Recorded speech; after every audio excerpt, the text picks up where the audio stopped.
96 FM. And we'd met Bruce. I think he'd come to a New York gig, and just said hi. And we weren't big Springsteen fans. I think I speak for all of us. Yes. You know, and I just thought he was Van, but he's always said it's Van. You know, he got all his stiff for Van. So, but nonetheless, he was mega, and I know this is show busy, but he really is exactly what you think, a very, very nice man, a very good man. You know, he really is like that. So I just sat there backstage. Harvey said, just keep following him around. So Harvey was promoting Springsteen, so I'd be there. Harvey was Chinese at that stage, was he? Yeah. And so Bruce would come in and he'd go, hey, hi, Bob. I say, hi, Bruce. Great show, man. He'd say, yeah, thanks. Next gig, Newcastle. Hi, Bob. Great show tonight, Bruce. I'm not doing it. I know, it's fine. Just, Glasgow. You know, hi, Bob. He goes, look, Bob, I can't do it, man. I said, no, it's cool, you know. So this went on, and he said, dude, I've just got married. Nobody knew. I knew. He said, I got married 2 weeks before the tour. She's gone crazy that I didn't cancel the tour, you know. He said, I've got to go on honeymoon. I said, dude, please, no problem. And he said, I'll give you the stage. I'll give you my stage. So the Live Aid stage was Bruce Springsteen's stage, paid and constructed by him. He paid for that whole period where it had to be set up and scaled. So that was his contribution. The other one was Paul Simon, and he was going to end Live Aid with Dylan. And he was going to do Blowing in the Wind, and Dylan was going to do Bridge Over Troubled Water. Good one.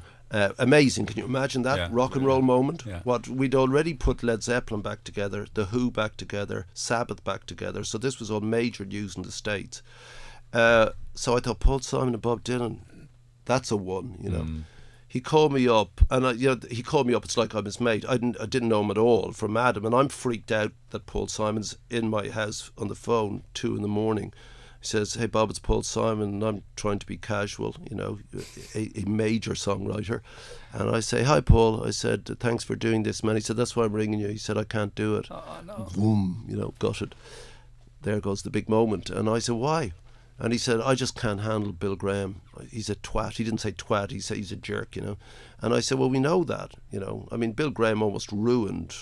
Harvey saved America. He just flew his staff in just to take it over. The Yanks were messing it up. Larry Maggott, the local promoter, and Harvey. And he said, look, forgive me. He said, I'm not up my own ass here. He said, but I've been doing this for a long time now, and I won't be disrespected. And, this guy is treating me like a jerk. I want a sound check. That's normal.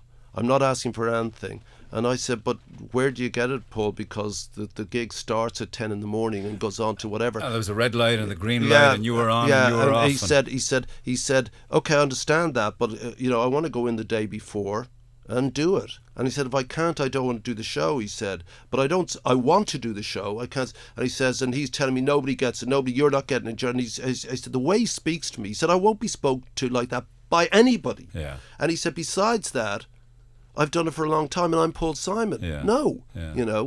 And he said, it would be one of the pinnacles of my career to play with Bob Dylan, but I can't do it. And he bailed. I called Graham and I said, Bill, and he said, hey, girls, he says, I got this kid called Madonna. And I said, what, the one who's pouncing around a boat in Venice and lace and things? He goes, yeah. I said, like a virgin. He goes, yeah, she's huge. I said, she's not Paul Simon. Not quite the same. And, so... Duet with Bob Dylan. Yeah. So that's what happened. But, fair play to him. He got Madonna as a kid, and, I was able to lean on her to come back then and do 20 years later Live 8, which is the span of her career. Why was there so much, and to some extent still, even searching last night, I had all this negativity coming out at me. From the web? No, from people who were detractors of Live Aid at the time, saying they had 2 famine victims walking through a desert saying, we're having a famine to support ageing rock stars. This terrible cynicism at the time. I can't remember which magazine, but I remember thinking, why would anybody be so negative to something? Well, but I mean, again, cynicism can be funny and enjoyable, but it does stop things being done if you let it get in the way. But scepticism is a healthy thing, and it's quite right that people were sceptical in my view. But the overwhelming thing, I suppose, and this is not me, I suppose there's two classic concerts in rock and roll.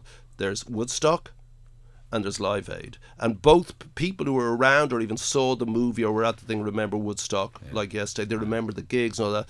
People who were around for Live Aid, even Live 8, which was bigger, they remember Live Aid. There was a romanticism to it that I never understood, but there it is. But the result of it, I don't care about the cynicism about the event.